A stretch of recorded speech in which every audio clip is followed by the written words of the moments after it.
అంటే స్టోరీ ఒకటి ఉన్నా కూడా ఈవెన్ మీ హనుమాన్ ఫిలింతోనే కంపేర్ చేస్తున్నారు ఆదిపురుష్.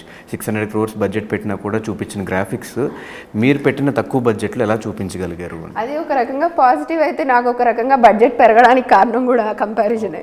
ఇనీషియల్గా అంత బడ్జెట్ కూడా అనుకోలేదు. ఓకే, ఇనీషియల్గా మేము అనుకున్నది 15, మ్యాక్సిమం పోతే 17 ప్రొడక్షన్ కాస్ట్ అవుతుంది, 20లో ప్రమోషన్స్ అన్నీ కలిపి రిలీజ్ చేద్దాము. మా ఆయన నాకు స్టార్ట్ చేస్తా అన్నప్పుడు ఇచ్చిన మాట, ₹1 కూడా ఎక్కువ పెట్టిన వేస్ట్ చేయను, ఆ 20కి 20 మళ్ళీ నీకు తీసుకొచ్చేస్తాను లాభం లేకుండా అనేసి. కాకపోతే మీ ఐడియానే ఏంటి ఆ సినిమాకి ప్రొడక్షన్ చేద్దాము అని నిరంజన్ ఐడియానే. కాకపోతే నేను అసలు వద్దు ప్రొడక్షన్లో, కానీ పైసలు పోగొట్టుకుంటారు, ఎవరు బాగుపడిన వాళ్ళు లేరు.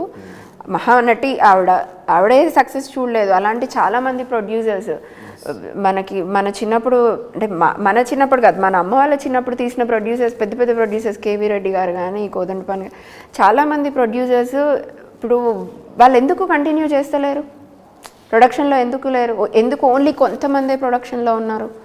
ఈవెన్ సురేష్ ప్రొడక్షన్స్, రామానాయుడు గారి ప్రొడక్షన్లో కూడా చూస్తే the choice of movies producing is very less these days comparative to పెద్ద పెద్ద ప్రొడ్యూసర్స్ కూడా. ఇప్పుడు రామానాయుడు గారు చేసినన్ని సినిమాలు ఇప్పుడు రావట్లేదు సురేష్ ప్రొడక్షన్స్ నుంచి. ఆ క్వాంటిటీ ఏంటి, అంత పెద్ద స్టార్స్తో అన్ని మూవీస్ చేసి రిలీజ్ చేసింది, ఇప్పుడు అన్నీ రావట్లేదు.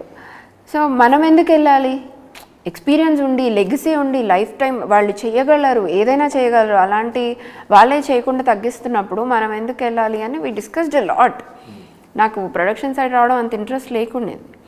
కాకపోతే ఆయన ఏమన్నాడంటే, ఒక 3 years నేను ట్రై చేస్తా, ఇట్స్ మై ప్యాషన్. ఇప్పుడు 60sలో కూర్చొని అరే అప్పుడు చేసుంటే బాగుండేది, నువ్వు అప్పుడు నన్ను చేయనీయలేదని అప్పుడు నేను అంటే నువ్వు బాధపడతావు. ఇప్పుడే ట్రై చేద్దాం, ఇద్దరికి టైము ఎనర్జీ ఉంది, నువ్వు ఐటీ చూసుకొని నేను అది చేసుకుంటారు. ఒక 2-3 yearsలో వర్కౌట్ అయితే కంటిన్యూ చేద్దాం, లేకపోతే మళ్ళీ మనది ఉంది కదా మనం బ్యాక్ వచ్చేద్దాం, ఇక్కడే ఉండి చూసుకుందాము. Just give me couple of years, maximum 3 years. Success అయితే అప్పుడు నేను ఏదో ఒకటి ఆలోచిస్తాను, కానీ కాకపోతే నువ్వు చెప్పినట్టు వెనక్కి వచ్చేస్తాను అన్నారు. నేనేమన్నా, నువ్వు సక్సెస్ అయితే నీతో నేను వచ్చేస్తా, నీకు కావాల్సిన సపోర్ట్ నేను చేస్తాను, లేకపోతే మాత్రం నో క్వశ్చన్స్ ఆస్క్, మనం మొత్తం మళ్ళీ US బ్యాక్ రావాలి, అంత USలోనే చేసుకోవాలి అనేసి.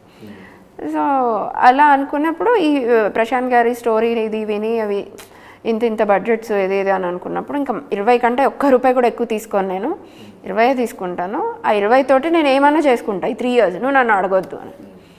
ఒక 1.5 year దాటేసరికి 20 కాస్త 30 అయింది, 35 అయింది, 40 అవుతుంది. ఇక వైఫ్ అండ్ హస్బెండ్ కదా, ఇవ్వకపోతే తప్పదు. సో ఏం కాదు, అయిపోతుంది. ఇప్పుడు 20 పెట్టినావు, మళ్ళీ 20 పోతాయి కదా. కాన్ఫిడెన్స్ ఫ్యాక్టర్ వచ్చింది మీకు? కాన్ఫిడెన్స్ ఫ్యాక్టర్ అయితే సినిమా చూసే వరకు లేదు నాకు, అది విషయం. సో ఒక 35-40 వచ్చేసరికి I was completely frustrated.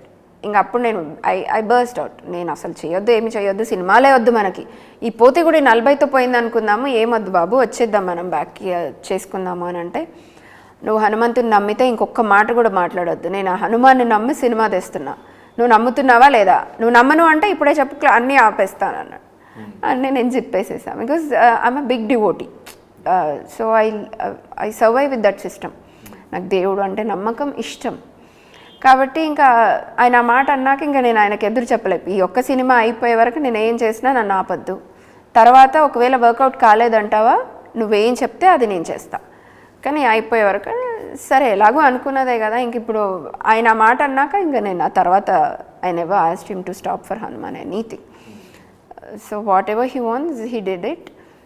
Success అయ్యాము. సో నేను ఇనిషియల్గా ఇచ్చిన మాట ప్రకారం I have to be with him, support him. కాబట్టి ఇప్పుడు నేను ఆయనకి ఏ సపోర్ట్ కావాలో అది చేస్తాను. కానీ ఎన్ని ప్రాబ్లమ్స్ హనుమాన్ ఫిల్మ్కి నాకు తెలిసి ఆయనే దగ్గరుండి సినిమాని రిలీజ్ చేపిస్తున్నట్టుంది. రిలీజ్ టైం వరకు కూడా, రిలీజ్ లాస్ట్ డేట్ వరకు కూడా మీకు ప్రాబ్లమ్స్. రిలీజ్ డేట్ తర్వాత వేరే కాంపిటీషన్, థియేటర్స్ వస్తాయో లేవో. సింగిల్ థియేటర్స్ వచ్చుంటే మాకు కలెక్షన్స్ ఇంకా పెరుగుండే. ఎస్, కానీ ఎక్స్పెక్ట్ చేశారు అంత హ్యూజ్ కలెక్షన్స్ ఆ ఫిలిం? ఎక్స్పెక్ట్ చేయలేదు. సో మరి ఇప్పుడు జై హనుమాన్కి మీరు సీక్వెల్కి బడ్జెట్ పెంచబోతున్నారా, లేదంటే మళ్ళీ లిమిటెడ్ బడ్జెట్లోనే ప్లాన్ చేస్తున్నారా? అది ఆ కథకి ఎంత డిమాండ్ అవసరం అయితే అంత చేస్తాం. ఎంతవరకు షూట్ అయింది? Next year release? లేదు, ప్రీ ప్రొడక్షన్ అవుతుంది ఇప్పుడు. బికాస్ ఆఫ్ ది గ్రాండియర్నెస్ అది అంతా వర్కౌట్ చేస్తున్నారు స్టోరీ బోర్డ్ విజువలైజేషన్స్ మీద. ఇంకొక 2 years పడుతుండొచ్చు మినిమం. అంటే లైక్ ఫస్ట్ పార్ట్ అంతా మాకు సూపర్ హీరో మీద చూపించారు, సెకండ్ పార్ట్ అంతా మొత్తం హనుమంతుడి మీదేనా లేదంటే ఇంకేమన్నా మళ్ళీ సూపర్ హీరో? అది ప్రశాంత్ అడగండి, మళ్ళీ నేను చెప్తే నన్ను అనేస్తారు. Okay, but the movie will be definitely next level thing. Yes. And హనుమంతుని మేము ఫస్ట్ హాఫ్లో చూసినప్పుడు రిఫరెన్స్ అంతా ఈ రానా గారి మీద తీసుకున్నట్లున్నారు, face cut We never imagined or visualized any person. మేము ఫైనల్ సీక్వెన్స్ చేసే ముందు ఒక థాట్ అనుకొని ఉన్నాం చిరంజీవి గారిని అప్రోచ్ అవుదాము అని. కానీ అప్పటికే బడ్జెట్ చాలా ఓవర్ షూట్ అయిపోయింది. సో మళ్ళీ ఇప్పుడు వెళ్ళి అడిగిన అటు ఇటు ఏమైనా అయినా అడుగుంటే ఆ ప్రయత్నం కూడా చేస్తుంటే చిరంజీవి గారు చేసేటోళ్ళు. డెఫినెట్లీ. తర్వాత మాకు కూడా అర్థమైంది అసలు మేము బడ్జెట్ అని ఆలోచించినాం కానీ అది చాలా తప్పు, మేము ఆలోచించి ఉండకూడదు, మేము ఎల్లుంటే ఆయన వచ్చేవారు అని అనిపించింది మాకు. కాకపోతే ఇంకా ఎందుకో హెజిటేట్ చేసాము వెళ్ళడానికి, వెళ్ళలేదు. జస్ట్ విజువల్, మేము ఎవరిని ఒక పర్సన్ ఇమాజిన్ చేసుకొని చేసింది కాదు. ఒకవేళ సెకండ్ హాఫ్లో ఒకవేళ హనుమంతుని పెట్టాలి అంటే ఏ హీరోని పెట్టబోతున్నారు? ఇప్పటి వరకు అయితే ఎవరు కన్ఫర్మ్ అవ్వలేదు. అనుకుంటున్న డిస్కషన్స్లో కూడా పెద్ద నేమ్స్ ఏం లేవు. అంటే మీ థాట్స్ ఏమున్నాయని, ఎవరిని పెడితే బాగుంటుంది? నన్ను పర్సనల్గా అడుగుతున్నారా? ఇది it's not a producer wish, it's Chaitanya అప్పుడప్పుడు నిజం అవుతాయి కదా.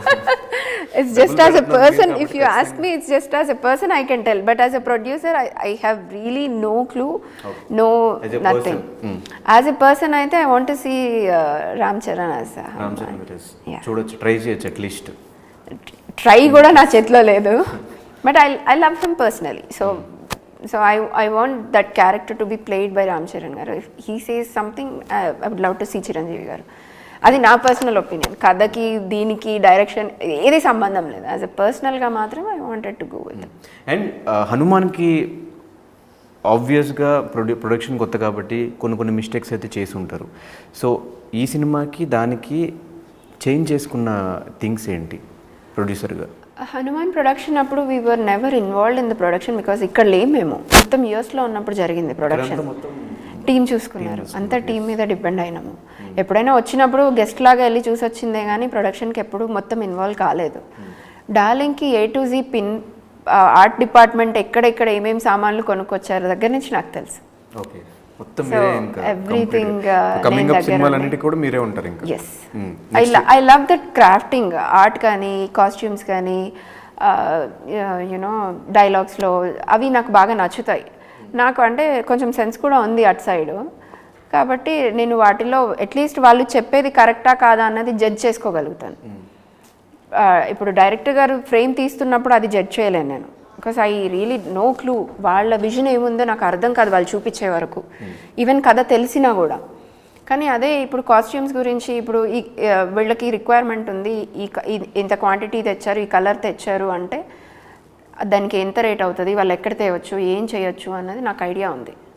Same art department, set work related, ఆ కార్పెంటర్ ఆ పని చేస్తున్నాడు అంటే అది ఎన్ని రోజుల్లో చేయొచ్చు, ఎప్పటి వరకు కంప్లీట్ చేయొచ్చు, ఎలాంటి అవుట్పుట్ తేవచ్చు అన్నది ఒక ఐడియా ఉంది. వాటి మీద నేను కూర్చొని ఆ టీంతో వర్కౌట్ చేసుకోగలుగుతున్నా. కొన్ని నేర్చుకుంటున్నా ఇంకా.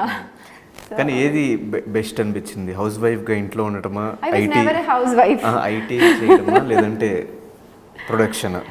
When I was working as a software engineer, we got married. So I was never a housewife. More challenging is being a mother.